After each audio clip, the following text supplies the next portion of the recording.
Good afternoon, everybody. The marathon continues that has started this morning, morning early for Europe, and it was, I have no idea what time in Japan. It went around the world, China, and I think we have reached, as far as the marathon is concerned, somewhere in Europe now. I know that the representation here is actually global of this group, so hard to put a geographical pin into where we are. But the purpose of this first session now, the 3 p.m., is to explore together an insightful question, which is, can we keep the blue skies also when COVID-19 will be gone and the world will try to reinstate a different pace, let's say. So with that question, I would like to ask all the participants to switch your video off, and we can keep Kim Pullman and Jonathan Porritt, please, your video on.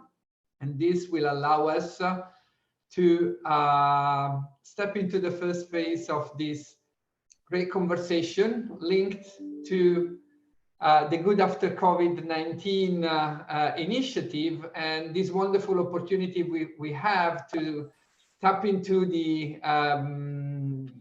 Earth Day 24 hours marathon organized by the Future Food Institute and the FAO globally all around the world. So I will let Kim get us started here. Thank you, Kim, and thank you, Jonathan, for being with us. Well, I wanted to thank first Carlo and Sarah for inviting me on behalf of my organization, which is Reboot the Future, to help organize today's fishbowl. Earth Day has always been close to my heart, as I actually remember the very first one. My high school took part in the national campaign. The first Earth Day in 1970 is often considered the beginning of the modern environmental movement. For decades, factories churned out pollutants, cars were developed to spew out lead, extraction and exploitation happened without fear of any consequences. All that was considered was, all of this considered a minor side effect of prosperity. It was all worth it for economic growth and a better life for humanity. Rachel Carson published her famous book in 1962 called Silent Spring, which linked in a powerful way public health with pollution and a concern for all living organisms. Earth Day gave a voice to a larger public for her and other people's concerns. It is difficult to imagine today, in today's partisan political climate, that Earth Day was actually a bipartisan effort, uniting Democrats and Republicans in the United States. Senator Gaylord Nelson, who was a Democratic senator from Wisconsin, my home state, wanted to galvanize the youth in America in the same way that they had organized in protest against the Vietnam War. 20 million people, 10% of the American population, actually went out on the streets. Not only young, but farmers, lawyers, businessmen, government representatives. It was quite astonishing. This led to the establishment of the Environmental Protection Agency, the Clean Air Act, etc., landmark environmental legislation. It is terrifying now that Trump is actually dismantling it. Jonathan Porritt has been an environmentalist since his younger days. During his time as an English teacher in the UK, he became active in the Ecology Party in the mid-70s. He published his first of 8 books on the environment in 1984, which established him as a prophet of environmentalism. He became director of Friends of the Earth that same year, which is still working on these issues, these environmental issues in the UK. He took his expertise to an international level and in 1996 established Forum for the Future, through which he advises multinationals on how to be sustainable. His last book, The World We Made was published in 2013, a book which has been made recently into a play, and which is another example of his prophetic environmentalism. Today, he is active in countless environmental organizations. I cannot think of anyone better to have on this fishbowl to celebrate Earth Day. Thank you for being here, Jonathan. It's a delight, Kim, and lovely to see you. And Carla, very nice to meet you, and delighted to share this space, for me, sadly, just for an hour, but with everybody else. I do have 3 questions to get you going. First, what prompted you as a young person to become an environmentalist? 2, although Earth Day at the beginning was an American campaign, do you have any recollection of it or something similar in the UK?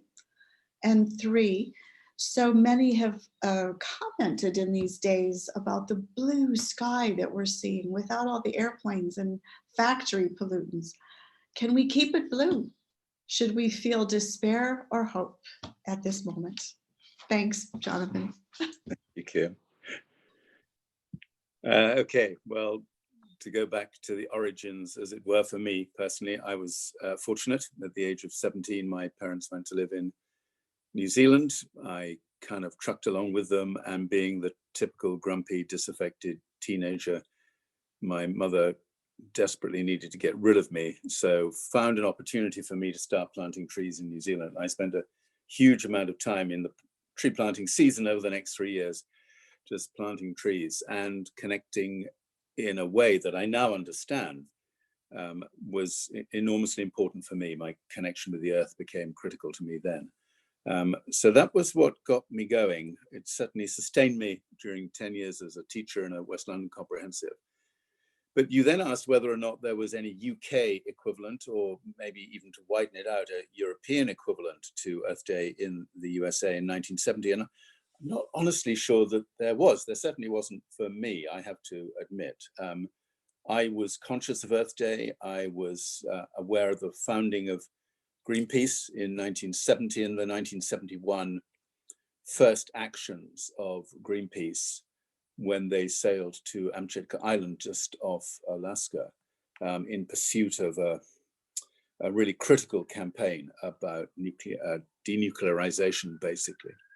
And very aware in 1971 of the establishment of Friends of the Earth, which was the early days. But I don't think, others may correct me on this, but I don't think there was any moment in the early history of environmentalism in the UK and possibly even in Europe. We had so many old establishment NGOs in the UK, to be honest, that they kind of formed the environment establishment then.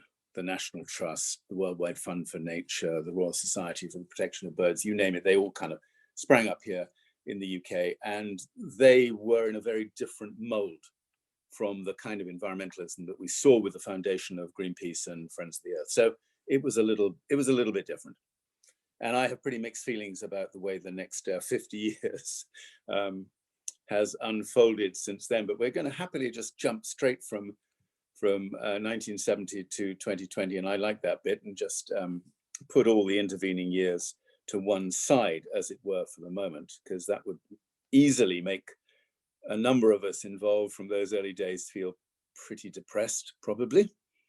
But thinking about your question now, hope or despair, can we keep the blue skies? I feel predominantly hopeful about that. I really do.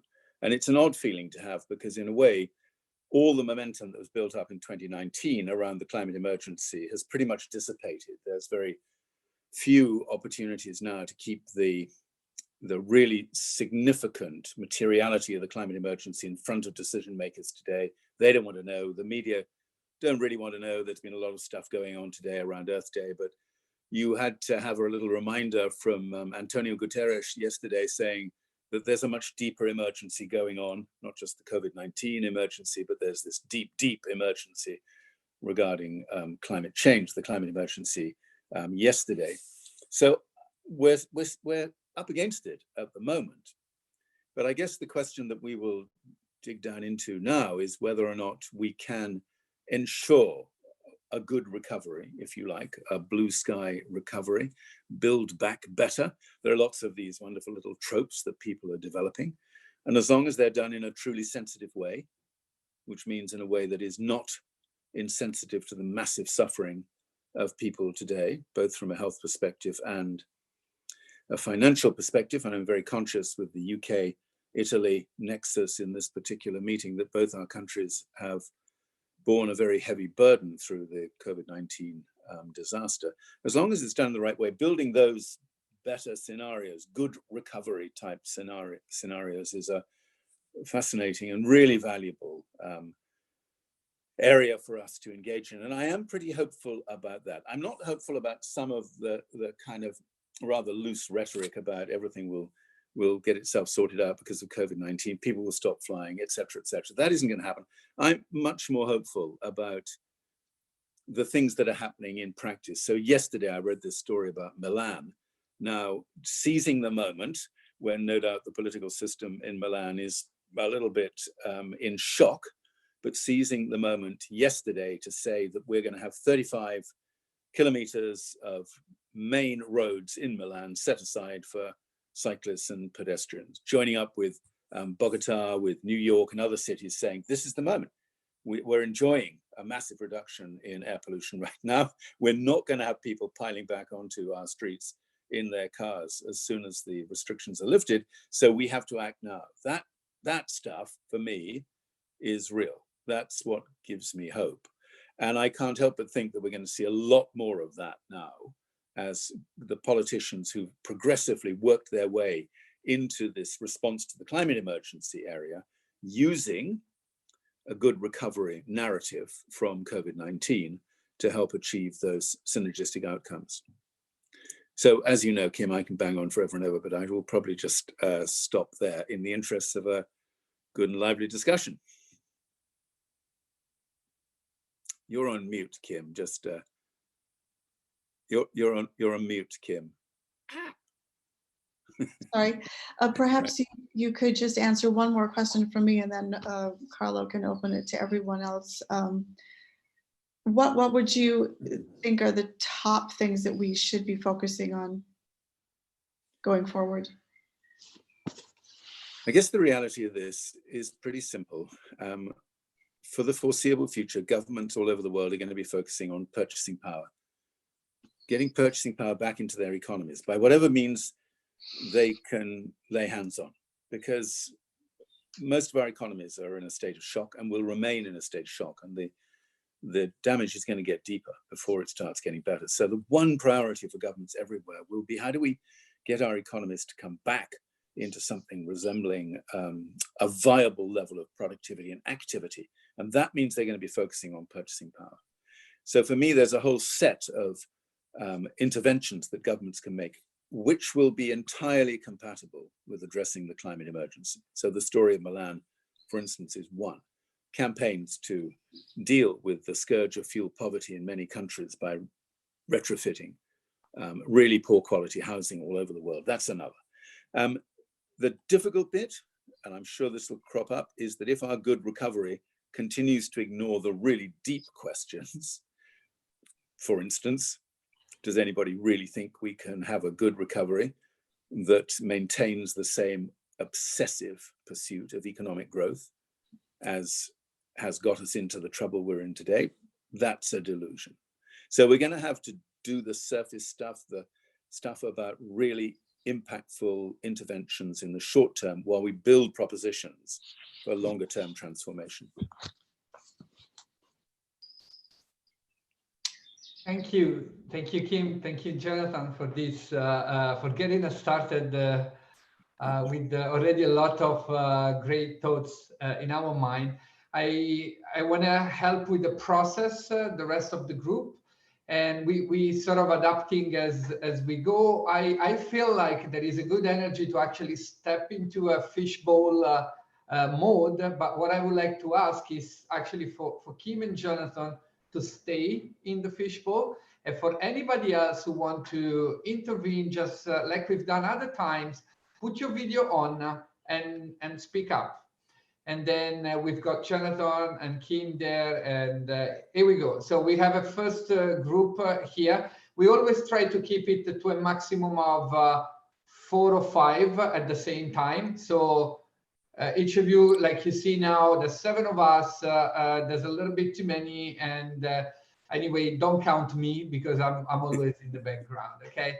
So I'll let's get going, and I want to just use one example that Kim brought for my reflection a few days ago, Jonathan, and that's my question for you, and then I'll disappear. And it was about the excitement that 50 years ago around the Earth Day, people were having when plastic seemed a great solution for a lot of for the humanity. It was offering so many great opportunities to preserve food, to help with mobility of things and so on. And the same was the traveling. Finally, traveling more and better was great for humanity, and that's how it appeared for all of us. And then there's been a curve where we've taken these amazing opportunities and sort of something went wrong, transformed that into some today probably very ugly monsters we're dealing with. And as we approach this sort of post-COVID time where it will look like a lot of opportunities to rebuild and build better, do you see a parallel there, and how can we avoid, in your opinion, Jonathan, to make similar mistakes, distinguish what's good from what's bad, but most importantly, how we use that good so that we don't transform it into bad? Do you want me to leap in straight away, Carlo, or are you going to gather questions to begin with? I can leap in on that one while... Yes, do. Okay. Yeah, I know exactly what you mean. And there have been very few technological advances that haven't carried in their wake significant environmental problems. I think it's very different 50 years on. I think the relatively newfound but deep awareness now about the nature of the climate emergency means that we will absolutely prioritize finding solutions that are synergistic with addressing the climate emergency. We have to believe that, because by whatever measure you like, we've probably got 10, 12 years, as you know, according to the Intergovernmental Panel on Climate Change and so on. It's possible that things could still rebound and could go wrong. There's no question about that. If you look at the kind of growth that we're looking for in the renewable energy industries, there are some big problems there in terms of the mining, the materials needed for that, and so on and so forth. But my real fear, actually, Carlo, is not so much that we'll get the solutions wrong, but that the forces of darkness, as I call them, the neoliberal, often hidden neoliberal voices in society today, won't allow a good recovery to emerge. They will use all of their power and their media contacts to take us back, or to seek to take us back to a kind of neoliberal horror story, which has brought us to the place where we are today. That is a much bigger fear for me than some of the low carbon technologies having a set of downsides, which we'll subsequently have to address.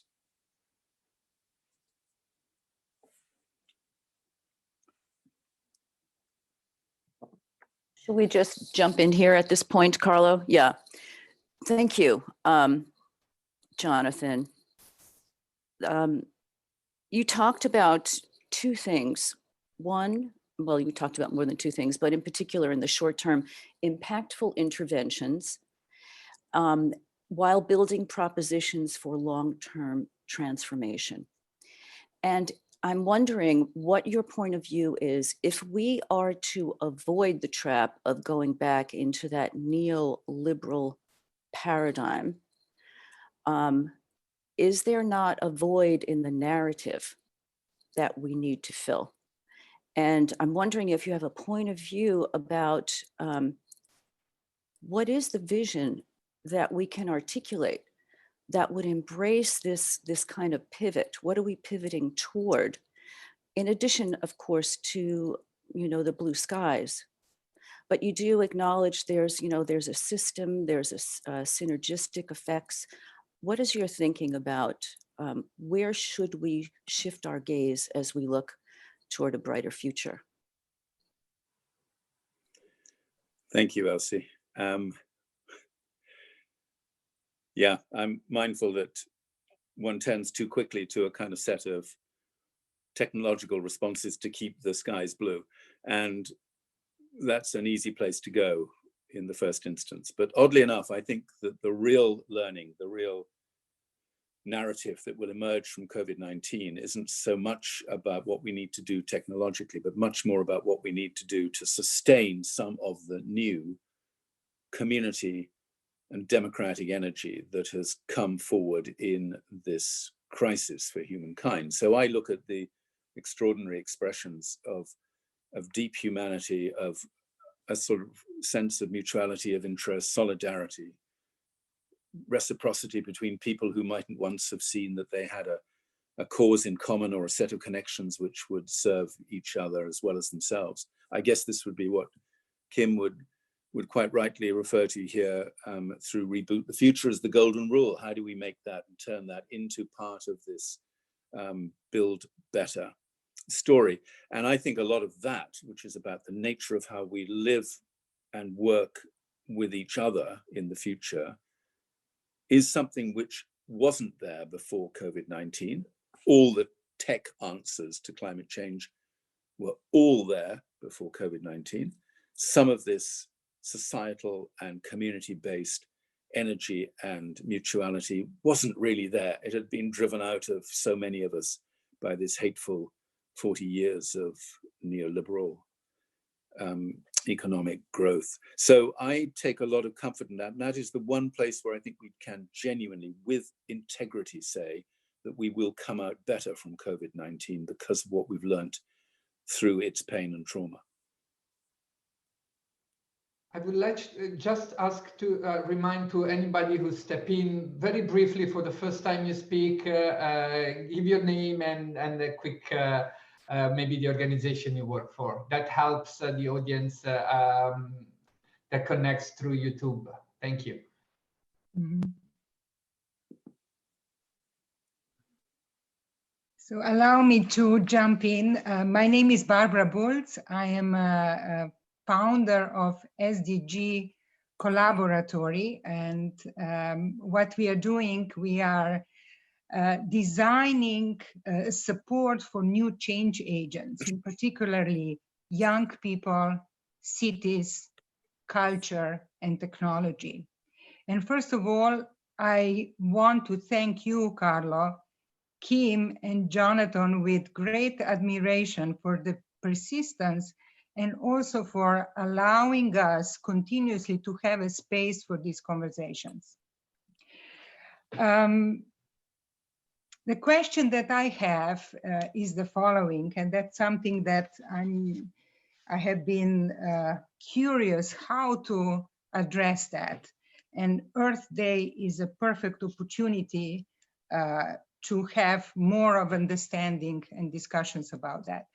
As you know, today we have the largest population of young people. Almost half of our planet is younger than 30 years old. There are around 1.8 billion between 10 and 24, so in the educational system.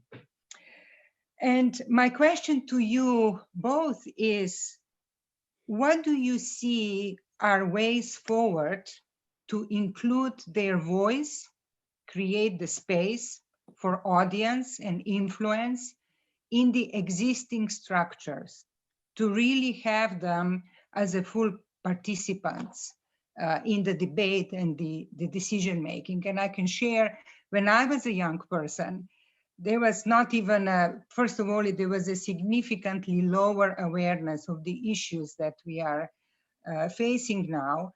And also nobody even thought, and the young people were certainly much less organized, there was not even a consideration that we could participate in any kind of structure. Now, this is slowly changing, but we still see it's more or less still tokenistic. And as somebody said, it's always good to bring people who have fresh idea and so-called the beginner's mind to come up with new solutions for the future. Thank you. Thanks, Barbara. This, for me, is central to what I imagine we all want to see happen post-COVID-19. And again, the great thing is we can draw on the incredible achievements of 2019. I mean, we didn't just see the climate movement come of age. We saw the climate movement come of age primarily because of young people. And the fact that we had 7 million young people on the streets of different cities around the world through the course of 2019, often drawing down on the extraordinary inspiration of Greta Thunberg and so on, is something which isn't going to disappear. Just because they're not on our streets now and they're not able to do what they were doing in 2019 doesn't mean to say that all of those young people have said, oh, okay, well, that's gone away now. We don't have to worry about that. They are still, and I'm very connected into the young people's organizations here in the UK. They're still absolutely incandescent with a combination of rage at the dereliction of our generation for not having been able to do more, and a sense that they still have the agency to make stuff happen, which we hadn't been able to make happen before. And that energy is there. It will be there through the rest of 2020. It'll be part of what any good recovery looks like. I guess the message to all of us is, don't just do what I've just done, which is get rhetorical about the importance and the power of young people, build them into our working and professional lives. I try to make sure now in every single thing that I do through Forum for Future, every initiative, that we create space for young people to be part of it, so that they're not just being deferred to as those who can make stuff happen, which we couldn't, but are being brought into, on their own terms, the initiatives, the energy, the combined momentum now for change, very practically, very hands-on, empowering as many young people as we can. I think I'd go to the practice of empowering young people rather than the sort of rhetoric of why it's so important. Allow myself to step in very quickly just to say that right yesterday we had another along this theme conversation, fishbowl conversation, run, ideated and run by a group of millennials and younger people. And I know we have some of them here with us. I know there is Sophie and Abby. Here we go. Thanks for popping up. And we actually asked for help to them. I reached out to them and asked for help. And our conversation need their voice. I hope they will feel the same when they have their generational conversation, that they also need our voice. And we see that work through the generation and together with the generation as one of the ingredients of the world that we want post-COVID. Thank you, Carlo. My name is Massimo. I'm the founder of a creative agency called Prima, which is specialized in storytelling and story living, and we do very often a lot of brand purpose campaign. Happy Earth Day to everybody, by the way, which happened to be also my birthday, so it's a privilege also to be born in the same day, which leaves me no room for distraction. So I'll come straight to the question. As Kim mentioned, the possibility for sort of the first time to have a unified bipartisan front, which the virus gave us the opportunity. And Jonathan, you often mention the golden rule. The question I have is, could be this the beginning of a new golden rule in global politics and in the environmental sector in general, like the example that you brought up of my own town, Milano, which seems that the politician and environmentalists came together in this form of solidarity for once. Thank you, Massimo, and happy Earth birthday. Thank you. Well, I would love to be able to give a really positive answer to that question. I I'm fascinated at the bipartisanship history of Earth Day, because the idea that one could replicate that in any way in the US or in many, many other countries around the world is a complete non-starter. I mean, bipartisanship and dealing with the climate emergency for me is dead. It's gone. And I don't think it's ever coming back, because there are so many people now who are locked into positions where doing what you need to do to address the climate emergency is so repugnant to them ideologically and from the perspective of their own narrow self-interest that they will never do it. They will never get there. So I sort of unfortunately come to the position that there isn't a 21st century version of bipartisanship available to address the climate emergency, which is why I put so much emphasis now on young people to make it clear that this is no longer acceptable, that such a significant number of people of influence and power will continue to destroy their interests in their own self-interest today. There will be wonderful examples where bipartisanship, where people do get together and they do make stuff happen. I think it's much more likely to be at the city level, by the way, as I think you were sort of hinting at, Massimo, in terms of Milano. At city level, it's possible to do it. In so many nations now around the world, it's frankly impossible. And a rooting out of those kind of autocratic, sub-totalitarian political systems is going to be a pretty critical part of whatever recovery process is coming forward now. Thank you. Hi, my name is Ross Hall. I'm a co-founder of the Weaving Lab, which we incubated within a show. Can you please speak up, Ross? Something is low in your microphone. Oh, is that any better? Now, yes. Sorry about that. Hi, everyone. My name is Ross Hall. I'm a co-founder of the Weaving Lab, which we incubated and spun out of Ashoka quite recently. And I was pulled up yesterday by David Nabarro, who's a special advisor to the WHO on COVID specifically. I was talking about a post-COVID world, and he said, no, post-COVID is here to stay. We need to transition into a COVID-ready world, which I thought was quite interesting, and particularly because it suggested to me immediately that we need to really think about the idea not only of living and working in these very beautifully trustable and reciprocal ways, as you mentioned, Jonathan, but we need to be learning together to thrive together in a COVID-ready world, it seems to me. So I do think there's this. It feels to me as though there's a very important message around the need for us to learn to transition and to continuously learn to transition. And of course, that learning needs to happen at every scale, from the neighborhood all the way up to the global. And I think this is touching on also this idea of people collaborating at every scale also. One of the things that we've been that's been coming up very strongly in our community, which I'd love to get your perspective on, is this idea that in order to learn together, to thrive together, we need to pause, and that we cannot see this pause that we're currently in as a pause. It's as if we're in the sickness currently. Beyond sickness, we need a pause during which we recover, perhaps. But I feel a bit of tension with this idea, because I'm feeling personally very anxious about the need to make change very quickly.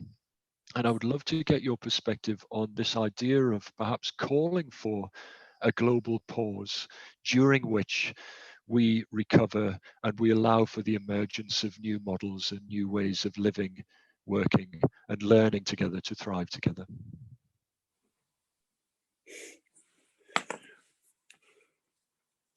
Interesting. Well, I guess from the perspective that I just touched on earlier, I can't see how that would actually work.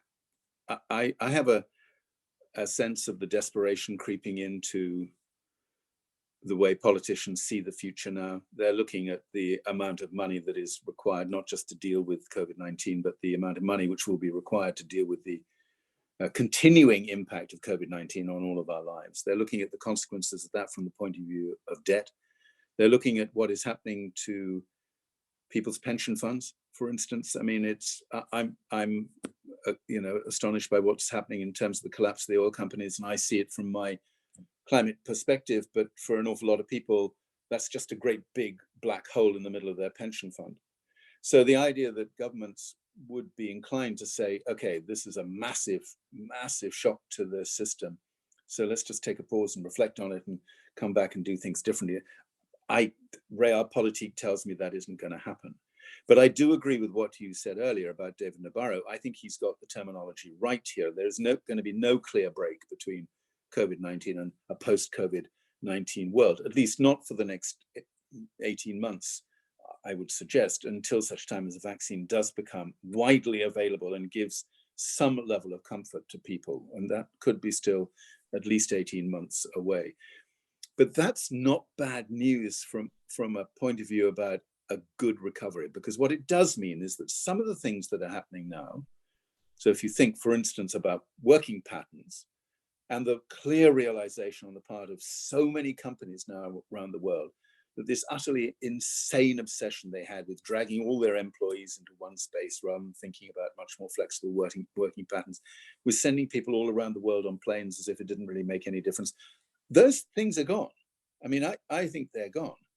And the fact that there will be a COVID management strategy, which every government will still have to be very proactively implementing for at least the next 18 months, means those things won't come back. We will not go back to thousands, tens of thousands of business people jumping thoughtlessly into their business class seats to transact what they could quite easily have done through a 2-hour Zoom or Microsoft Teams meeting. It's gone. That's gone. Equally with some of the transport solutions in our cities in the next 18 months, we've got an opportunity to build back better during that time.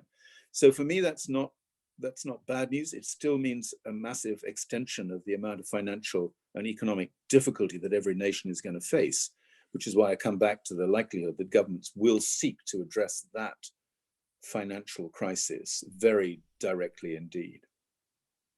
Thank you.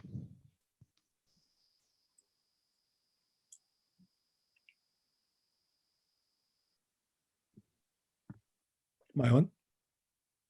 I think you are. Thank you. Hello, Jonathan. Thank you for taking time with us today. My name's Anthony Bennett. I work with and for Reboot the Future, and we live to promote and live by the golden rule. My question kind of follows on from the last speaker, and it's really one about urgency. Very quickly, I went to an exhibition in Zurich a few years ago, which was the 50th anniversary of the foundation of WWF. And there was a letter there framed on the wall from, I think, Peter Scott to Prince Bernard, where he said in 1961, "We have no time for Victorian committees." And the point he was making was that the sense of urgency and the kind of the environmental catastrophe bearing down on us. And I think a lot of the language that we've employed during this COVID break has been about this sense of reflection and taking a pause, as we've just said. But I have a question for you, which is very specifically geared around actions in this week, where, as you alluded to, the oil price for the first time has fallen into negative equity. And that given the primacy of the fossil fuel industry to our pension funds and everything you've described, I guess my question is to push beyond this period of reflectiveness and say, what is it we should be doing now very specifically to drive and address this drop in equity within the fossil fuel industry? What are the actions that we specifically should be preparing for and actually enacting in the here and now to drive change for this fossil fuel share price drop? I don't actually think there's anything at all we can do to mitigate the market consequences of this vertiginous collapse in oil prices. You can watch Saudi Arabia and Russia try to wrestle with the dynamics of fixing oil markets, and I guess we all know that that's not going to happen. This is 100% market driven, as in supply now massively exceeds demand. And until such time as there is a correction in the supply and demand balance, the question for governments is always going to be, do they need to intervene? Should they, after all of these years, seek to mitigate some of the damage done by that, which is clearly what will happen in the US and elsewhere? Or should they do what now is crying out to be done, which is to say we can't at the same time have an equally damaging effect on the renewable energy industries? Because right now it is proving really difficult sustaining investments in renewables. It's not a good picture at the moment. And I think the question that you were posing is, what do we have to do right now? I think right now, all of us have to be very persistent in the case that we make with politicians about the need to ramp up investments in renewables, to fill that space now as the hydrocarbons drop out of total energy supply systems. If we miss that moment, and it is right now through to, well, for the foreseeable future, and I include in that the case that needs to be made for energy efficiency and massive reductions in energy consumption generally, in appliances, in our housing, in all sorts of different ways, then we'll miss a trick. That for me would be that I think is the top priority, because I don't think we'll be able to do very much about the extraordinary unfolding story of what's going on with oil and gas today. Thank you. Hi, Jonathan. Andy Middleton here from Wales, where, as Jonathan knows, we've been working for a long time trying to work out, I guess, how to take this thing to scale, and noting the comments that were made earlier. Kind of just check in your current thoughts, Jonathan, on the kind of various ideas around tipping points. About is there a valid number that we can play with to say this percentage of the population is where we should be aiming towards? And particularly, I know that this is something that Ross Hall and Jamie and others are working on around potentially the role of education and getting to a kind of critical number of young people on board with a message and a way of thinking that makes it pretty hard for this change not to happen, if you know what I mean. Where does that, what sort of number does that, where does that sit roughly? I'm as much of a sucker for Erica Chenoweth's research work done in the United States about the minimum percentage of any population that is required to potentially tip a system from one state to another state. And her figure, as I'm sure you well know, looking at a very, very wide range of socially progressive causes over, I think, nearly 100 years. The sort of back of the envelope figure that she came up with was 3.5% of any population actively involved in that cause, and 50% of the population of that country supportive of that 3.5% active participants. It's bound to be a little bit arbitrary, and a lot of sociologists have piled in on that analysis and said that's really not realistic. It's not like that at all. It's a funny thing. I happened to be in New Zealand in November last year, just 2 weeks after the climate protests led by young people's organizations in New Zealand. All the major cities in New Zealand had massive demonstrations, outpourings of concern about the climate emergency. Most of them driven by young people's organizations, and miraculously, the total number of New Zealand citizens, young and old, constituted 3.5% of the total New Zealand population. And I thought, bloody hell, okay, so New Zealand's hit the tipping point already. And sure enough, 2 weeks later, New Zealand announced its new low carbon, zero carbon bill, which was very encouraging.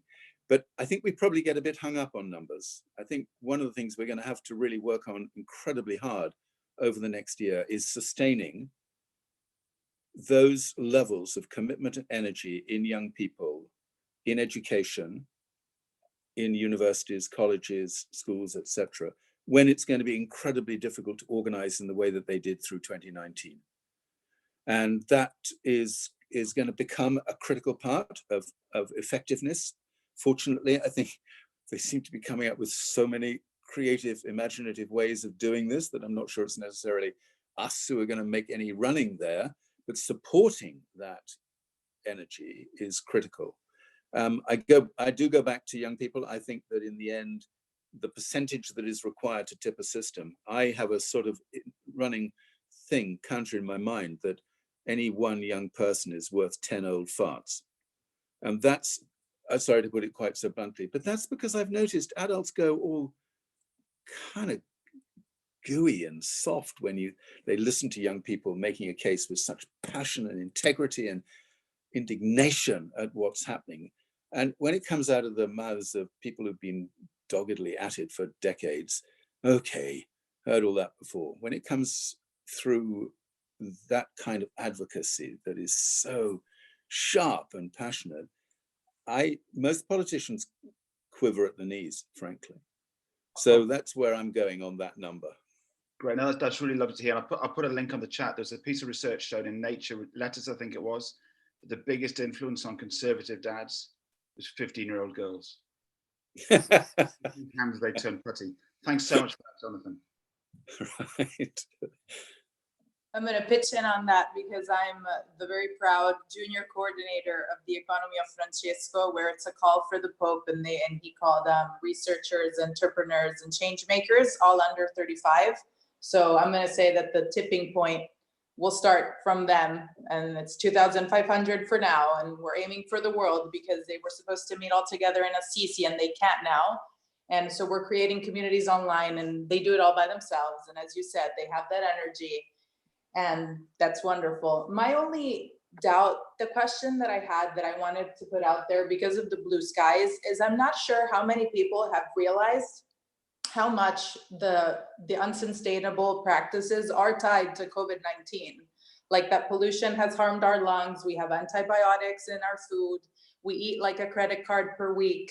So it's the practices that we do every day that are not good. So I'm just worried in how can we make people more aware that we have to drop those practices, and we all have to make a small change in our everyday life, like travel less or, little things. So I'm just wondering how we can shift that, because I know young people are the consumers of tomorrow and they know, but what about everybody else? Yeah, I think that's spot on. And being an old campaigner, if I was sort of sitting around in Friends of the Earth or Greenpeace these days working out what do we do next as the thing that'll make the biggest impact, I would be going in hard on all of those links between the environmental damage that we've done to ourselves and to the planet and COVID-19.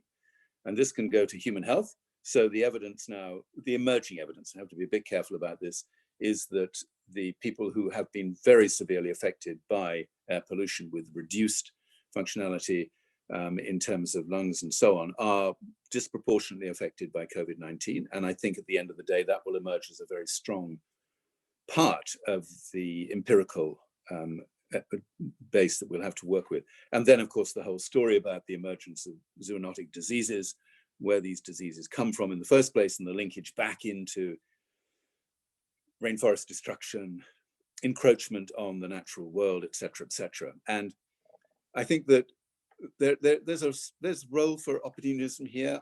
There are tons of things that we're going to have to do as this situation matures and evolves. But one of them is to get really sharp about using the gradual relaxation on the COVID lockdown to make those points and hammer them home time after time. And it would be brilliant if we could all agree what they are and then stick to the narrative, because it takes forever to land a narrative in a world that is overwhelmed with different ideas and unfortunately overwhelmed with often fake narratives, as we know. So we need to get our act together and say, what are the three things that are most likely in the next 6 months to make the biggest impact with people coming out of a COVID crisis into a COVID management situation where we can really leverage the lessons that we've learned.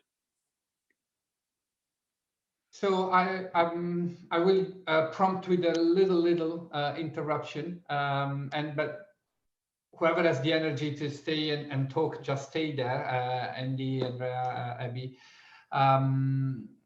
So I wanted to remind us one thing. One is that we have somebody that is helping us bringing to us the questions that come from the additional audience we have apart from this group from YouTube. So we have one that came from Francesco. What is everybody's vision on the statement that relates to what Ross Hall said, a government that should stop providing social care and substitute with social empowerment? That is one question that is coming now from the YouTube.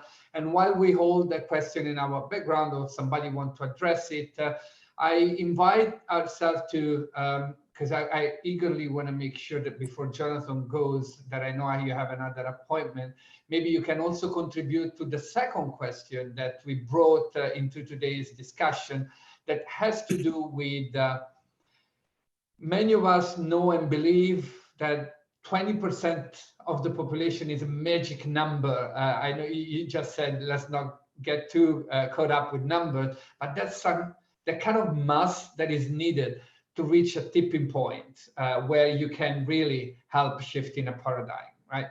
And one thing that the good after COVID-19 felt since the beginning, and it seems that it's something that is now brewing up throughout the world, is this idea that this big shock, that this vulnerability reality check that this virus has brought to humanity, it feels like what could be incredibly the magnet, that what brings all together that 20% and galvanize it and help the change that this 20% advocates strongly for a better world, inspired by the Sustainable Development Goals, right? So we have in this group a lot of representatives and multiplier of other networks, and I'm really excited about having that discussion with bringing all the different networks, that 20% together and say, okay, what can we do? One thing is, let's count ourselves. Are we 20%? How many are we? But the other one is, what are the action and initiatives that we can, if we, in this unique moment, if we can get together differently, we couldn't do that 3 months ago. We might not be able to do it in 10 months. Now, it seems there's a magic moment. What can we do to make that happen?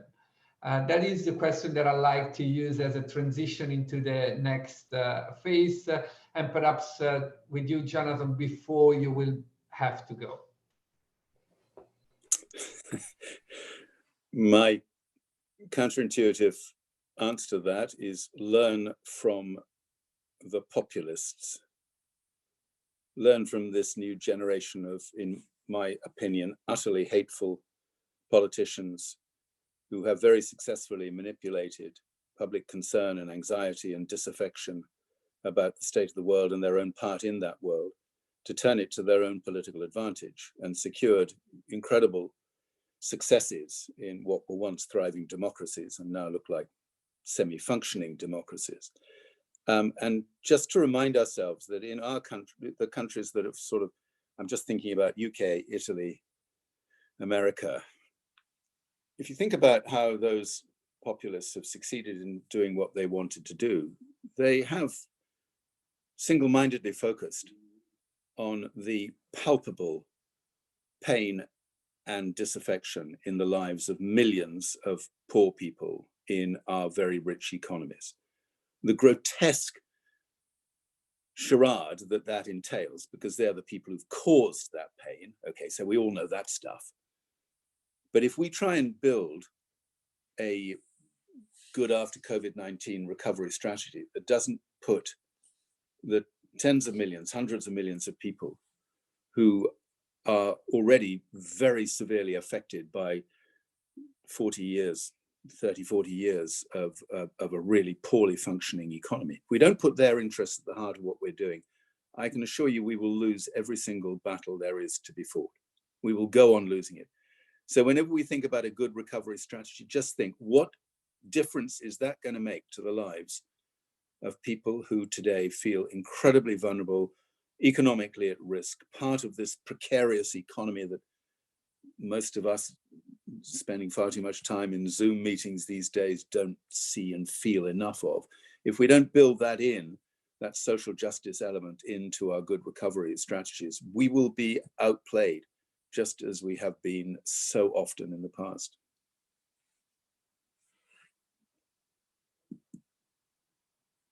Carlo, can I go on? Can I go? Okay. Carlo? Okay. Can I? Okay, and then, okay, Carlo, fine. Okay. Sorry, no everybody. permission to ask. Yeah, ignore me. Okay, thank you. So Jonathan, I would like to ask you something that is closely related to what Carlo was telling before, was asking before, and what you answered now. I have the sensei, I'm Andrea Cotrufa. I'm the chairman of Quantum Investments. That is my holding company, and plus I am one of the Italian delegates to the B20. I have the sensation, probably I can share with you, that this is one of the COVID-19 is one of the expression of the globalization dark side. That's why it's pretty fun that you called it before the forces of darkness, because just yesterday in our plenary session of the B20, I had the chance to call it the dark side of the globalization that has different kind of aspect. And that show us, as any crisis on the last 50 years, show us that our society and our financial system probably seems like to be an house of cards ready to fall on every shock that we have. And that's why I really think that we have not to save the economy, but we have to reshape the economy in a different way, and trying to keep all the strengths we have by the best people we know, putting all of them together. Exactly like Carlo was saying before, that 20%, that could be an occasion, an event to keep all them together. But even if they are all together, even in different kind of communication system, which are the chances that the truth will pop out in that high level in which the decision has been, we will be taken? Which are the chances? I don't think there are so many. To tell the truth in this kind of environment, first of all. The second one is, which are the chances, in your opinion, we have to fill the leadership gap that we have, it seems we have all over the world now? Thank you. Okie doke. And sadly, Carlo and colleagues, I'm afraid this has to be my last contribution to what is emerging as a wonderful discussion. I'm really sorry, I've got another call right now. Wow, that's deep and difficult. Just go with the instinct, though, that some things are changing. I'm here in the UK after years of diligent campaigning by people about an idea called the universal basic income. Suddenly, when you look at what the government has been able to find in order to cope with this disaster, it's beginning to make a lot more sense to start thinking about a universal basic income for every citizen in the UK. There was a lovely calculation done in the US at the end of last week that all that money that President Trump showered on businesses and the already super rich, whatever it was, 3 trillion, that if it had been distributed to every single US citizen, every US citizen would have had $13,000 to weather the storm. And were it not for the, I think, still incompetence of opposition parties in both of our democracies, you'd have people saying, wait a minute, if that's the stakes we're playing for now, these sums of money have to be distributed, have to be thought through differently. Whether we have the power to do that with, given today's media story and fake news and the corruption of so much of what allows for good communications between people, I think we probably share the pain on that one. It really worries me that it is a constant battle just to make good ideas heard reasonably and dispassionately outside of our own small bubbles. That is a real problem.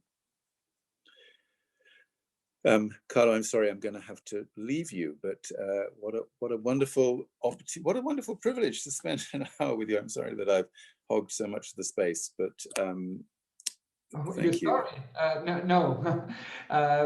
We're sorry you're leaving us, and I'm sure that I extend the thanks from everybody. I actually would like to ask everybody, this will help us sort of transiting into the next session of Fishbowl to put your video on as we shake a little bit the energy of the conversation. That's also a way. Jonathan. Yes, thank you, Jonathan. Thank you very much.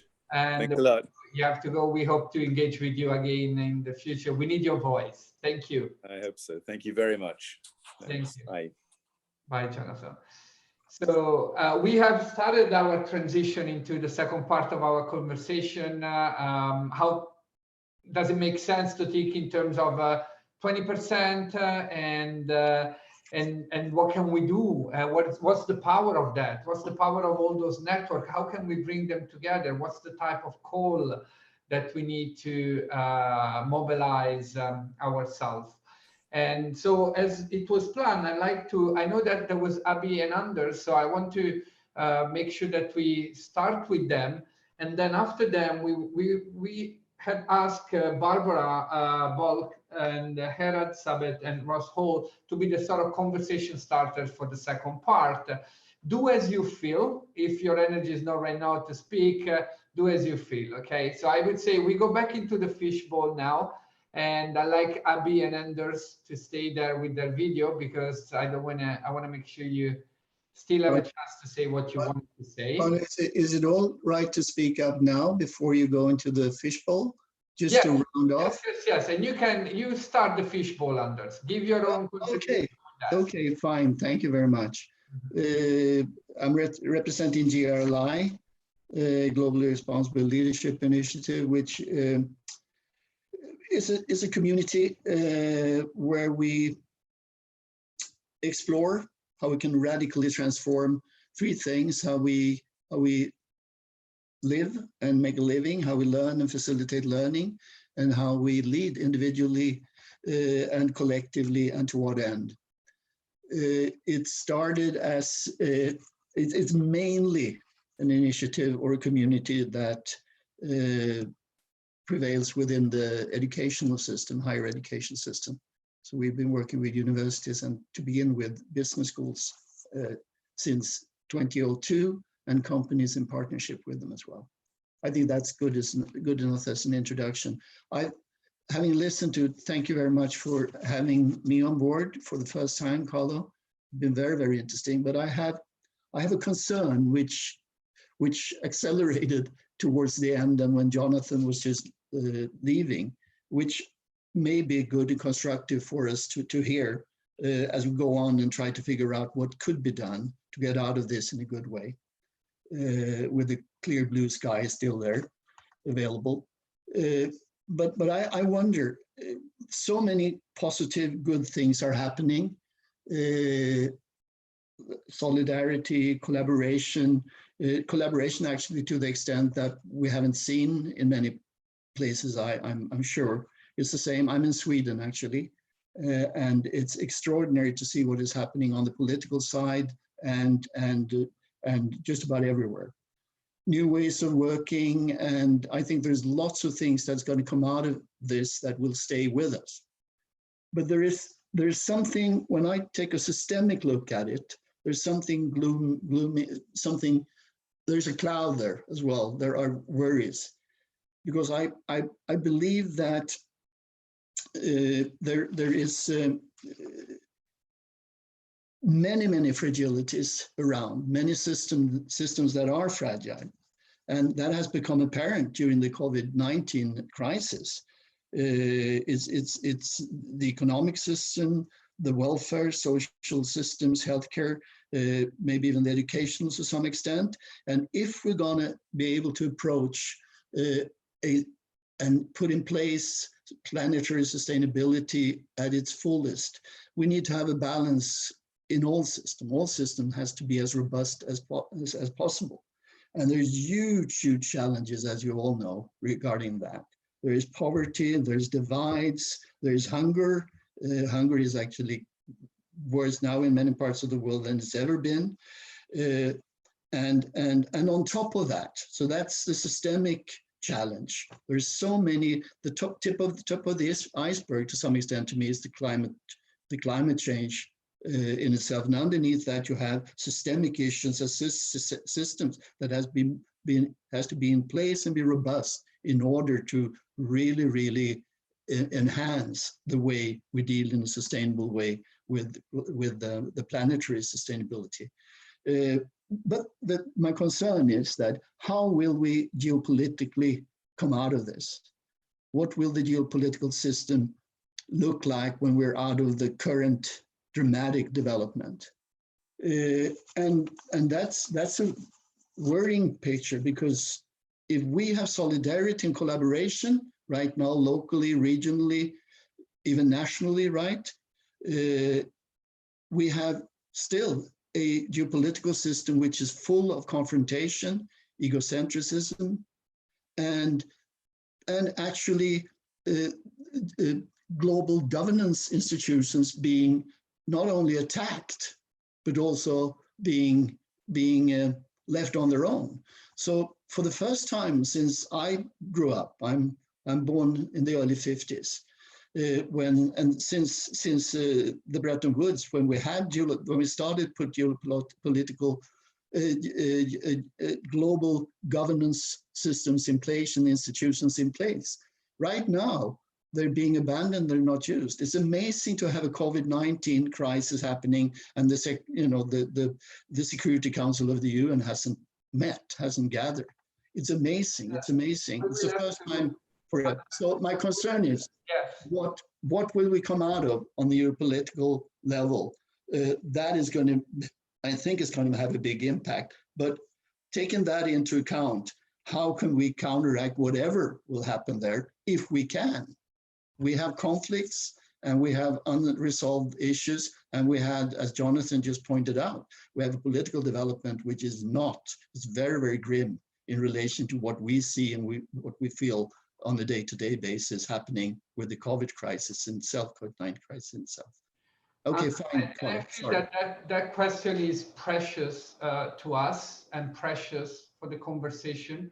My energy tells me that to facilitate the next phase of the fishbowl, where we are trying to reason on the 20% and how we can mobilize it and galvanize it, we will have to keep your question with us and try to move the conversation toward the next phase. That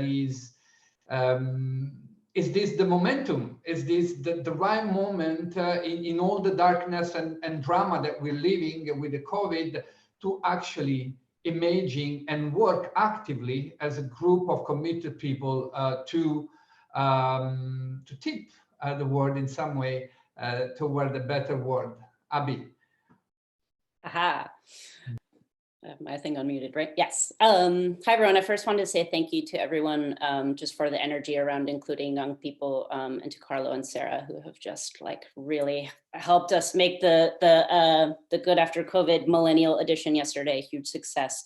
But I think to speak to that question, I do think this is the moment to do that. I think that Jonathan brought up the point that the media is such a huge tool as a weapon, or has been in the past. And so to me, it's a really interesting question to imagine, like, what is the opposite of a weaponized media? How do we utilize social media, like all of the other ways that now we're able to communicate globally to make something that's more organic? And I do think it's a challenge. It's not an easy thing to imagine or to do, just because a lot of those, our kind of current system of social media is portrayed as something that is very democratic, but it's not. So I think it's interesting to think about, like, what are some best practices or things like that to sort of change the way that we engage with social media to sort of combat or to galvanize that energy. But yeah, that is kind of my question to the group is especially for the older generation and the young generation coming together, like, what could that look like? And I think the point also around getting that type of storytelling capability and participation into the hands of the most vulnerable could be a really powerful way of doing that. So that is my prompt into the fishbowl. But thank you all again for the extra effort to reach out and include young people. So keep doing it.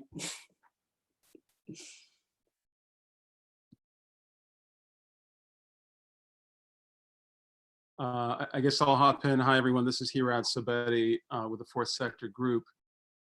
Thank you, Carlos, Sarah, and Kim for convening this amazing conversation, and it's beautiful to be having this particular one on the 50th anniversary of Earth Day. So I've been thinking about the question you posed, Carlo, the 20%. Where is it going to come from, and how do we galvanize it?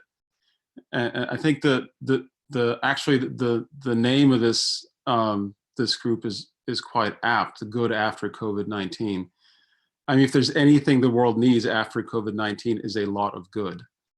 And if there ever was a moment where you pretty much need every human on board with doing good, it's now. So pandemic means all people, and this one is affecting all people in a very wide range of ways. And we have to figure out a way to mobilize and organize and galvanize our energies for good, if we are not to basically repeat the same pattern of shock and calamity, after we manage to somehow pump the air back into this balloon again.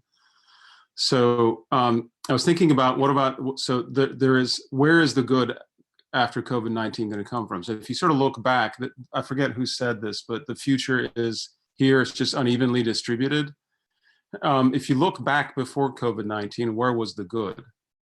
So what we've had for decades is millions of people, hundreds of millions of people all over the world activated in lots of different domains to find a different way of doing whatever they're doing, whether they're dentists who are trying to figure out holistic dentistry, people in finance trying to reinvent finance, think about how impact can play a role in investment and finance, lawyers trying to figure out how to help their clients optimize for more than just a single bottom line. You basically have a huge, not organized, not even self-aware, massive network of people who've been trying to reinvent the system within their own domains. And this has been going on for decades. So I think part of, as we think about the reform, how we structure reform and recovery and stimulus strategies from governments, and as we borrow money basically from future generations to try to heal the wounds of the present and the past, it's apt to think about how we can activate this massive network of people who are already out there. So if the good before COVID-19 can be activated in the recovery strategies in response to COVID-19, then I think the 20% you're talking about is already more than present. We just have to figure out a way to connect these dots to each other and present an alternative view of what's possible, because it's already being invented and has been for a long time. Thank you.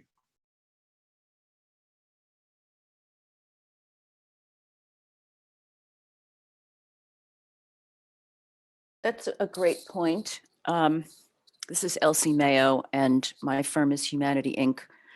We help people of agency to align their behaviors with their higher values.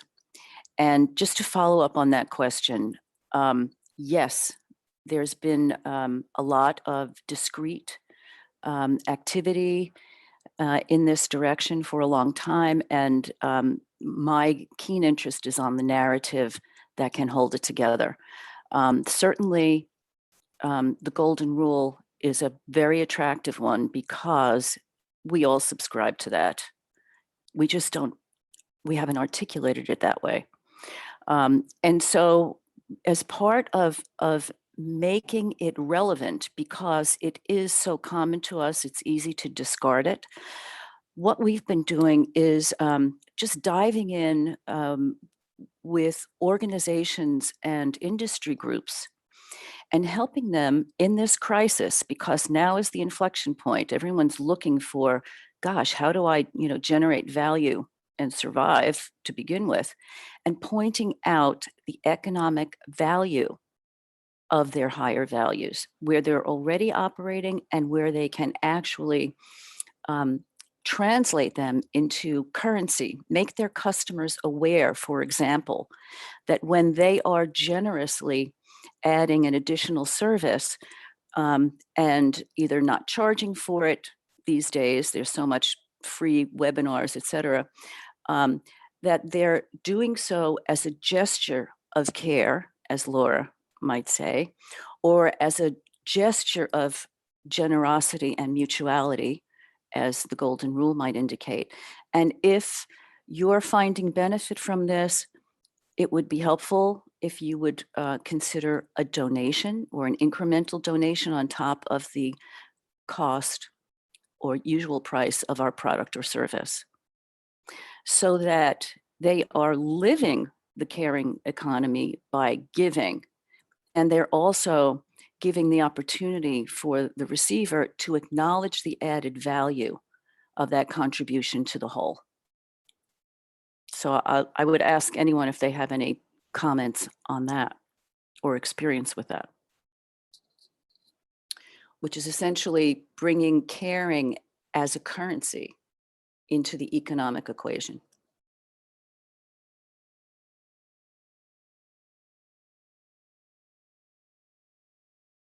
Yeah, I love that actually, because our village, again, for the economy of Francesco, if people joined in right now, so it's a call for the Pope with young people, but it's work and care. So obviously, if we have to think of a change in paradigm, and if it's the young people that need to shift it, and they will already be in this world, then we need to consider, for example, free donations, because everybody has been doing this, from free yoga classes to serious academic webinars to practitioners giving free consultations. So I totally agree. I think we should move to that, and maybe it will be free and it will be sustainable anyway.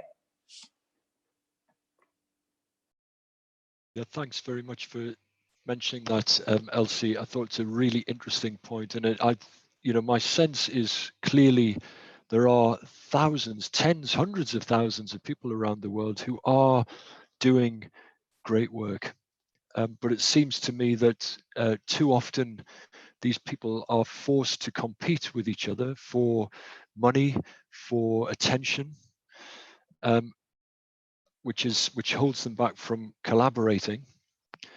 And too often, I think also people are not being optimally systemic in their work. There's a lot of addressing of symptoms versus getting deep into systemic root causes, shifting systemic mechanisms, shifting mindsets.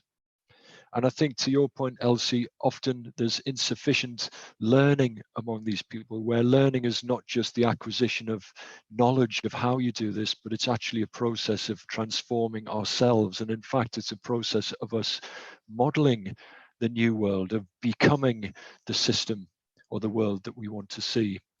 And I think, again, this is why I keep coming back to this idea of learning together to thrive together, which embraces this idea of learning and collaborating to create a better world. And I think something that resonates with me, or something I'm grappling with at the moment, I'd be interested in people's perspectives, is the extent to which we're able to do this at a global scale. Because one of my feelings is that there are these tens of thousands of people doing great work, but they're incredibly scattered, and it's not so easy to find people who share a common focus on a very specific place. And I'm increasingly interested in the need for us to catalyze place-based transformation projects, in which you have a critical mass of change leaders collaborating together, learning together to thrive together. I think this notion of the critical place prompted me with one reflection, kind of how do we create these places where energy can catalyze and get together. I have one example the other day that really made me open into my head so much new thinking. And there was a senior student in the US that wrote a tweet and asked Barack Obama, can you be the 2020 graduation speaker for all of us graduating this year that are not going to be able to have a proper, whatever proper means, graduation, right? Which is, if you were graduating this year, you're probably feeling quite, And this idea that all of a sudden I could ask Barack Obama to be my graduation speaker, and I tell you, that tweet had millions of retweets in a couple of days, to the point that President Barack Obama is seriously considering doing this, beside the political, diplomatic problems of doing that. But it told me all of a sudden, wait a second, there is one place where, and maybe this pose is highlighting that place. There is a virtual place where all of a sudden, I feel I'm in the same room as all of you here, although we're not. And we have a common intent, and we're getting together. And whatever I have no idea what is possible to do with that. If a student can ask Obama, and maybe Obama will be the graduation speaker, that will break all the barrier of the universities. Until now, universities have been very carefully try to flatten a graduation speaker and invite them to be my graduation speaker. And all of a sudden, there's this idea that one guy with his ideas and values could be the guy who address all of them and break all the walls of the university, because we're living this moment where the virtual world. So I'm just throwing that at us to see that, is that the path, the possible path, or one possible path?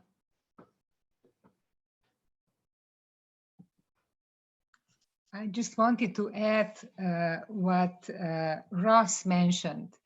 And Hirat as well. There is a number of these initiatives out there. They are very fragmented.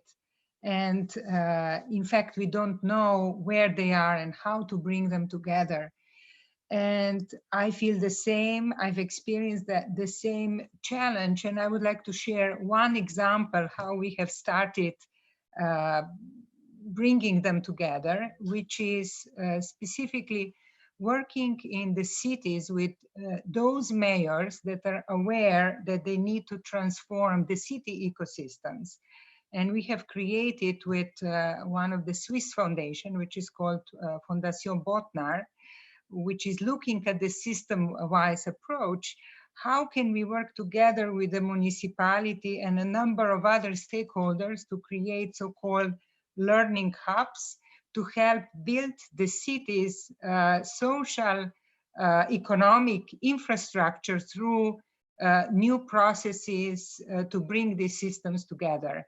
And we started in Tanzania, continued with experimenting quite a bit in Europe, specifically in Romania, specifically focusing on secondary cities, not the capitals, but secondary cities, which offer the spaces that are more open to innovate. They are eager to be the first, and there is much more possibilities from diverse stakeholders. And another point I want to add, that it was essential to include in these learning hubs young people. So they are at every single meeting, and that includes the high school, the students, so the whole spectrum. And it took us almost a year and a half for people in the city ecosystem to begin understanding what we are trying to do. And it's wonderful to see now their response, that now they are participants, fully engaging and coming back to us, and we can really begin to co-design new initiatives together. So maybe that's, I wanted to share that, also to inquire if anybody else in the group had similar experience, or perhaps if we could build something together. Thank you. Sophie, do you want to go first? I can go first. Thank you. So first of all, Carlo, thanks for bringing up the example. I'm actually one of the students who's going to graduate this year, so I would feel very honored if Mr. Obama would hold a speech for me and my beloved co-students out there. I'm currently committed for a student-led NGO which focuses on a more sustainable curriculum in higher education and economics and management. And I really resonate with what Ross was saying about the local places. We also have student hubs all over the world, and they're coming together through our international umbrella. And it's always great to have this spirit of being so diverse, but having a similar mindset. And Ross, I think you were mentioning before this importance of taking a breath. And we were seeing how impossible it is to do that on a bigger level where there's so much darkness. And what I personally believe is that it is actually in these local hubs where we can start to breathe, where we can start to rethink. And over the past years, there's so many hubs starting up out there, and we see its bubbles. But if we make sure that these bubbles are open enough, if we're brave enough to connect, then I think we have a true chance to have a really like salient transformation. So, John Knights of Leadership Global, we focus on developing leaders that are suitable for this VUCA world, 21st century world. I think building on what you were saying, Carlo, and what other people have been saying, I mean, the one big systemic change that has happened during this pandemic is the word remote. Remote meetings, remote working, remote leadership, remote systems. I think we're still, you know, the remote systems are still on their way, if you like. And I would say that remote leadership is not formed yet, but I think that the remote platform perhaps provides us with the opportunity to build and to use that platform for the good, whereas often social media has been used for negative things. So I really think that we ought to be really looking at, one, what are the advantages and disadvantages of remote working, and overcome those disadvantages, work out what kind of leadership we need to benefit and maximize the remote working, and also start designing the systems that are going to maximize the effectiveness of remote working, because I know there are some negatives, mainly cultural, but there are also tremendous positives about remote working, not least of which are related to the climate. Thank you.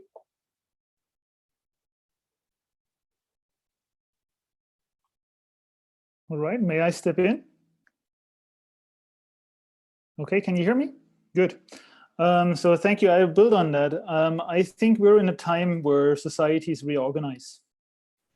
And we'll see, despite that our nations at the moment are imposing lock-ins, but the ability for nations to act are very limited. We see that now. And we see that there is other networks that have become much more important. And it's not that these networks would know what they do. So I'm referring to the value chains. So where is our stuff coming from? Who is contributing what? So we're seeing a weak national system. We're seeing a weak financial system since many years. We're seeing a very weak business system as the corporates really struggle in having a resilient chain as they were working for the last 20 years. It's not. But what we're seeing, and I build on that, what John just said, we're seeing that people are using that new technology for a very highly efficient governance. And all of a sudden, we're coming together in new ways of organization that are much less related to where we are, but much more related to our capabilities that we have and how we can match that. And I think that's the thing that we're learning right now. We're learning very quickly. And I think with that, we're actually able to form new organizations, whatever that organization might be, how they're remunerated. These questions all need to be asked, but we're able to form new entities of organization that we haven't seen before, that are actually able to take over all these very weak systems we're seeing right now. And the British Academy was actually looking at the future of the corporation, because they said with all, and that's about 2 to 3 years ago, and they said, well, a corporation is a very expensive tool of governance of economic activity. Knowing that there are so many new technologies out there, is that the one that sustains? And I guess with the COVID crisis, we're seeing it's actually not even a good one. So I think we're moving beyond that. And that's why I think the idea of innovations is very important, because these new structures of society will become the ones that are powerful. Thank you.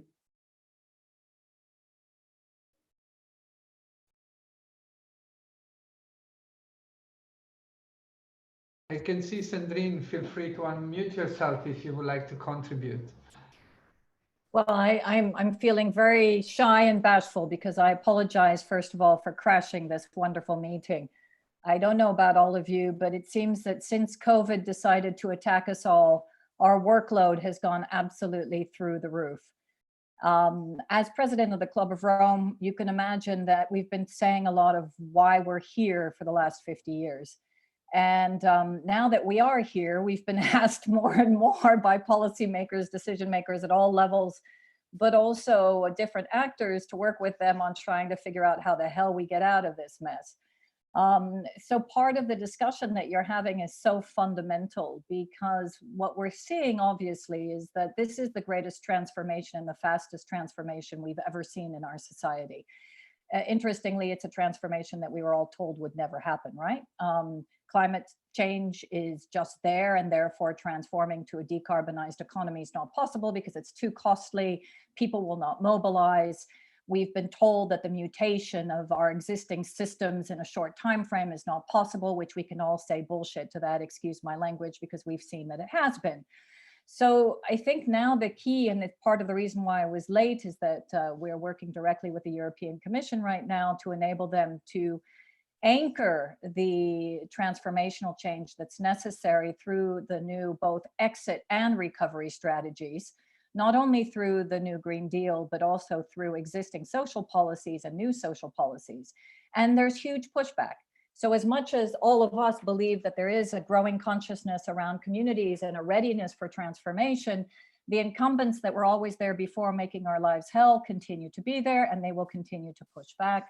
The politicians that to continue to feel that business as usual is the only way forward because they're fearful of any change continue to be there, and therefore will not show the leadership that's necessary.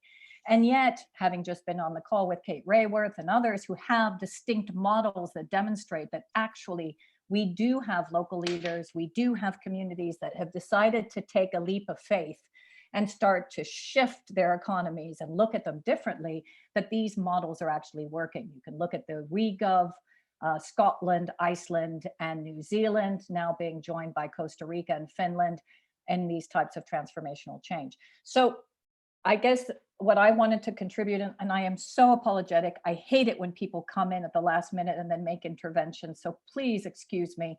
I hope that we can link up. This is the time when we really, as a community, all of us as thought leaders need to be more strategic. We have to get out of the ego system into the ecosystem and figure out where is our greatest value add. And that is in a variety of different ways. How do we fund organizations that can really shift things at the local level as well as the international level? How do we ensure that we have the right discussions? How do we make sure that we actually advocate at the right time with the right people, whether it's people in the streets or it's people actually whispering things to the right decision makers? This means that we have to plan well. If we want a good recovery post-COVID, we have to be very effective in the way in which we go forward. Allow me a quick joke, Sandrine. I mean, bombing meetings is the new normal. Who didn't have their child bombing this meeting in the past month? So this was a very pleasant. That is true. And very actually, I feel when there is a connection of intents, we can actually easily plug into each other's conversation because we have a very common purpose that is driving us right now. So thanks very much for your contribution here. And I want to continue to respect our fishbowl discussion and allow anybody now to step in. Just a quick reminder, we're going to have another 10-15 minutes until we will pass the torch to the next session on this great marathon organized by the Future Food Institute and the FAO, which we are part of on the Earth Day. Yes, Arthur, I guess. Thank you. Hello, everybody. I would like to share a few thoughts which you provoked and which also match with other discussions. First of all, I think it's 4 thoughts. One, I think we still underestimate in our talks here what might happen over the next months. It seems to me that economically and also regarding the social systems, the social security systems, I have the impression that we feel like somebody who has suffered the cutoff of a limb, and we are still in the shock situation. We don't even realize it yet. And it will take a few weeks until we start realizing, and then big political quarrel will start. And it will certainly be a large task to keep our systems on track and also keep the political system on track. What I realize is that national responses have been, until now, the dominant way of reacting. It is really terrible to see how both the United Nations and the European Union haven't very much reacted, and international cooperation has almost come to a standstill regarding Corona. I think it's very important to open up our minds again, even if borders are still closed, and to increase contacts we have in order to not only long-term, but also now look for responses which will especially help those people in countries with a smaller, with a weaker medical system. And at the same time, of course, and now I come to the third, the young generation is a key because it is they who can try to invite Mr. Obama. I couldn't. Well, I can, but he won't follow. So the younger generation is certainly a key if we want to think ahead. So to link up with more younger people, and I'm happy for the few who do participate. And then just to end with a thought which has been mentioned before, and I think it's so important to stress, a lot of us have been thinking about, basically the SDGs are a plan to increase resilience. The SDGs address the non-resilient parts of our development over the last 50 years. So I totally see that whatever are the goals and targets of the SDGs remain the goal and targets in a post-corona world, because those are the topics which will come back as soon as we have a vaccine. We will be back in the SDG aim and framework. So let's just make sure that no remedies which are short-term work counter the SDGs. So these are the thoughts which you provoked, and maybe you see them fit with those, I hope. Thanks. Is it all right to come on board? Carlo?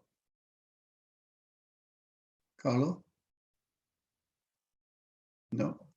Yeah, go ahead. He's Okay. muted. Yes, you can. I can't see my video isn't on, so I don't know. Okay.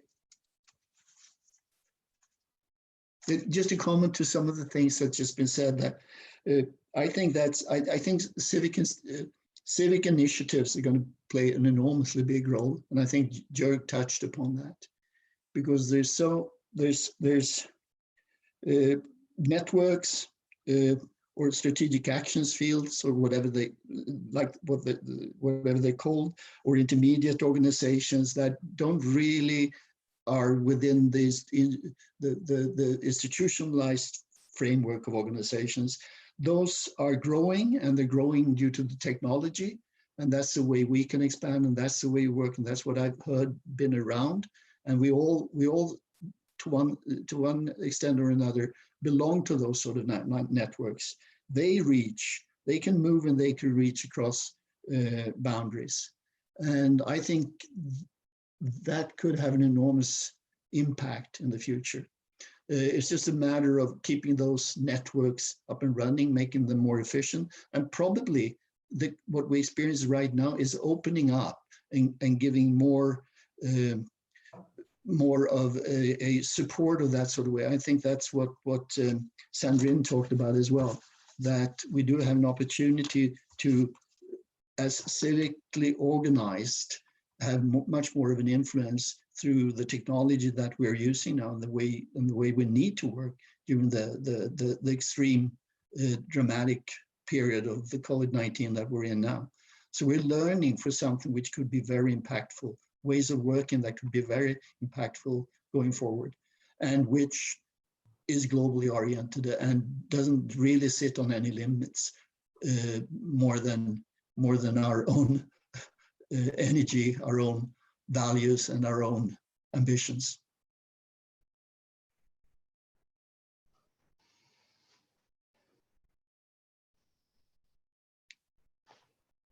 Thanks, Carla. Back.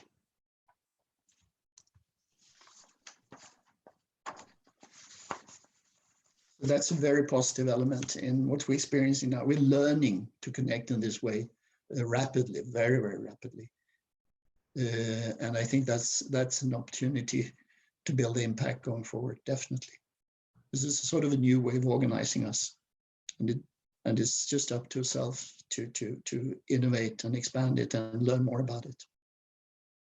Thank you, Anders. We are slowly heading towards the end of our session, and we have to allow a little bit of time in between this session and the next for all the technical arrangements. And before we wrap it up, actually, I would like to ask whether Kim or somebody else has any energy to try and wrap up our session. And the good help for that would be our wonderful Abby. I know that Abby's been graphically designing all our previous fish bowls, and also yesterday, I think, with the millennials. And then I know you've been doing that today as well. So it'd be great if you can share your screen now and show us how that look like today, the wrap up of our 2 hours as we shifted from can we have the blue skies and how can we galvanize the 20%? Wow, here it is. Oh, it always looks so overwhelming when you put it all there.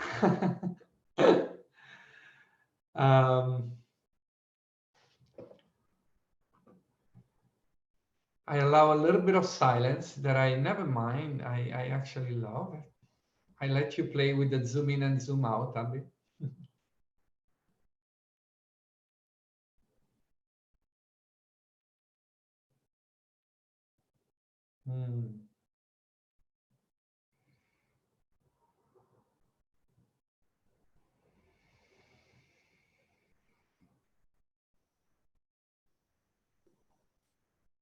I think everybody read and writes their own narrative as they look at the graphic, which is much better than me doing that.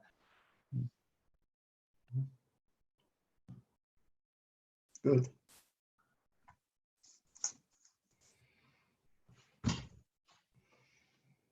That's amazing, Abby. Thank you so much. And I don't know if I can ask Sarah, who's been the host of this space for us today, to say a few words and maybe bridge into what's coming next. Yes, thank you so much, Carlo. So Carlo, you are my partner in crime for this Good After COVID initiative. So I'm so glad we're sharing this part of the journey with our family at the Good After COVID, the fishbowl, let's say. So I want to just share with you some part of what we have been seeing starting really very early this morning. We started our initiative in China together with a bright group of major minds around the food and agriculture.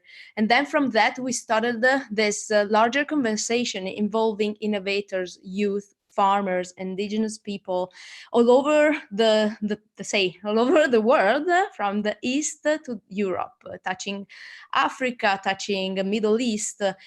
And has been pretty inspiring to see how much good after COVID is coming up.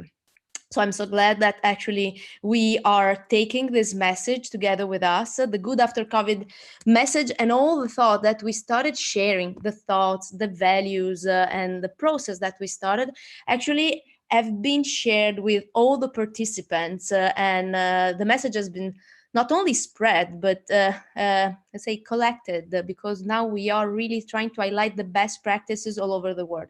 We have been involved and we have seen our message good after COVID translated in Russian, in Chinese, in Japanese, and all the languages that we have been touching. And a lot of communities now are joining this journey, sharing best practices, sharing also thoughts that can help us to build this mutual thought and this mutual action together. If our dream was to reach the 20%, I think that we are on the right pathway probably, because if I have to count all the people connected through all the different media, and I don't even count the media that we were not controlling in China, for sure I can say we were touching really hundreds, thousands of people, let's say.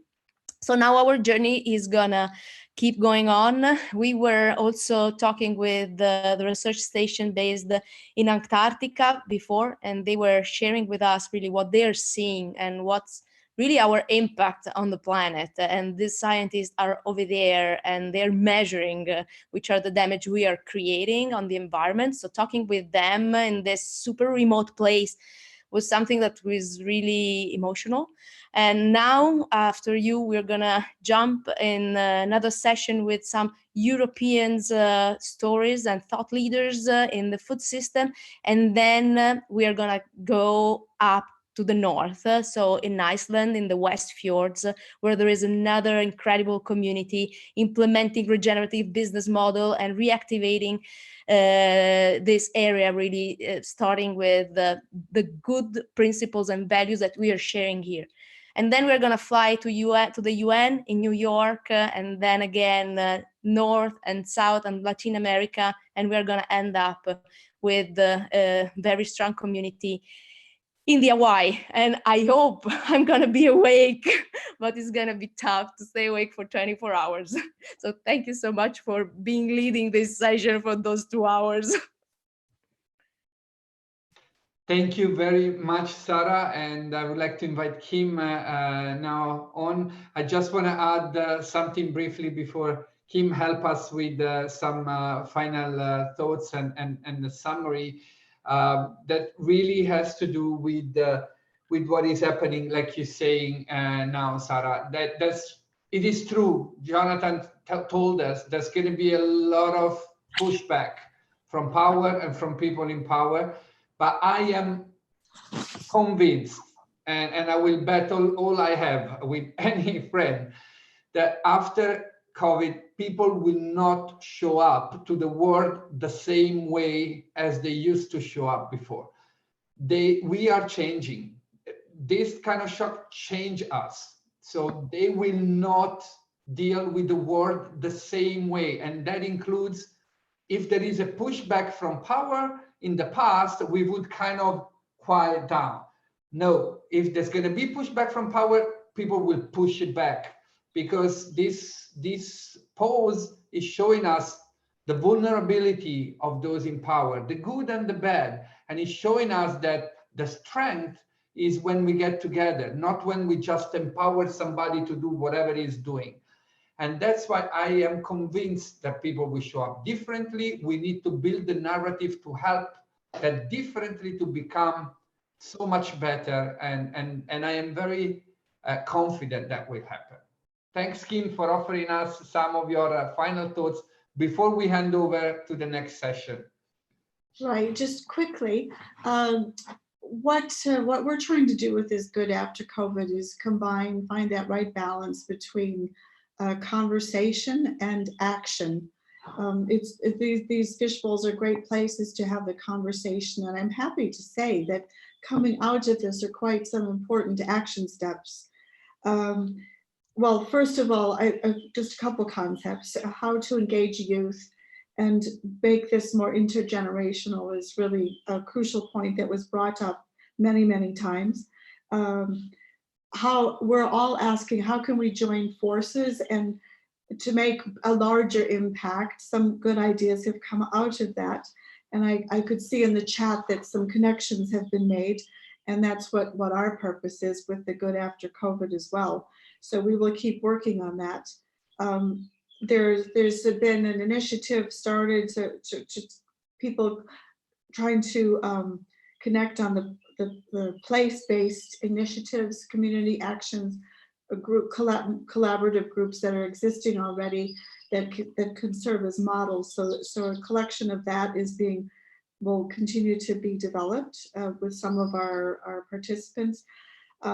One of the actions that Jonathan Porritt mentioned was to put pressure on politicians, particularly in regards to the investing in renewable energy. This is something that we can all do as individuals, and one of the campaign points that we can work on also.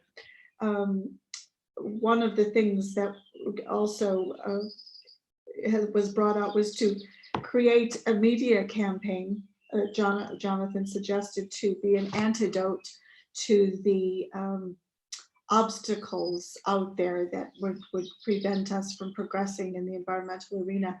So this is something I think we can really, really work on. And if people can help shape that, I think they should come forth and let us know.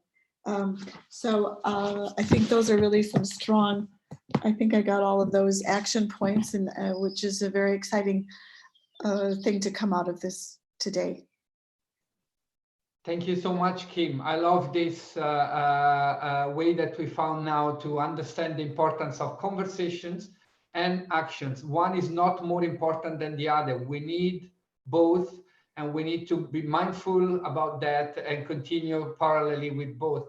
I'd like to ask everybody to put, who managed to stay until the end, to put your video on again, so that we can all say a goodbye to all the people that followed us also on YouTube. I apologize for those who posed questions and we couldn't answer in the flow of the conversation.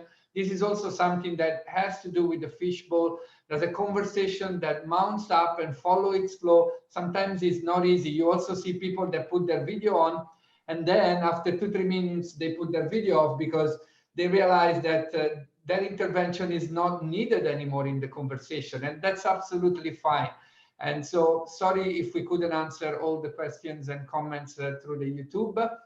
I am tasked with doing almost a TV sort of bridge into the next session. I have a little script to read here.